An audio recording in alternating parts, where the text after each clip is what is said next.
36 things changed in Microsoft 365 Copilot this week. 3 of them were cancellations, all inside the same 7 days. And if you open those 3 roadmap entries right now, not one of them says the word canceled anywhere on the card. Start with the big one, the equals Copilot function in Excel, a worksheet formula that would generate, classify, and summarize text and data right there in a cell.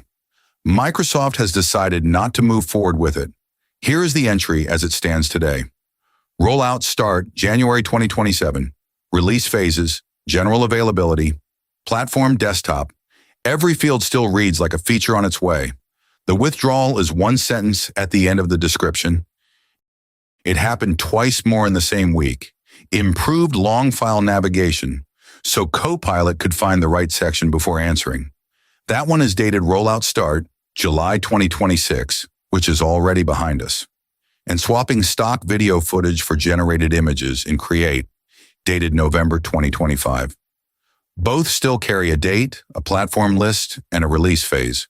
We flagged an entry like this last week. 3 and 7 days is not a one-off. So how do you spot one? Compare it with something that shipped the same week. The agent's usage report for the admin center.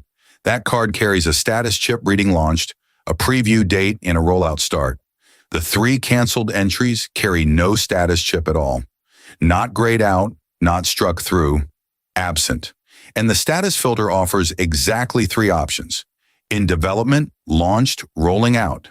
There is no canceled, so a cancellation shows up as nothing at all. That usage report is worth a minute on its own. Total active agents, total active agent users, and those users split by licensed and unlicensed. Then both split by publisher type, down to individual user and agent pairs. The unlicensed split is the number I would open first because it counts agent use by people who hold no Copilot license. Microsoft also documented the Cowork model picker this week, and one of the choices is a governance decision rather than a preference.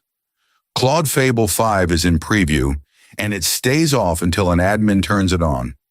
Microsoft's wording is that it requires data retention, and that your prompts and responses for that model are retained by the model provider rather than following Cowork's default no retention posture.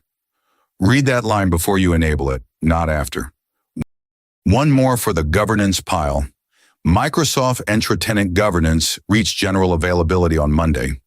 Related tenants, cross-tenant delegated administration, configuration baselines, secure tenant creation, general availability applies to tenant governance itself.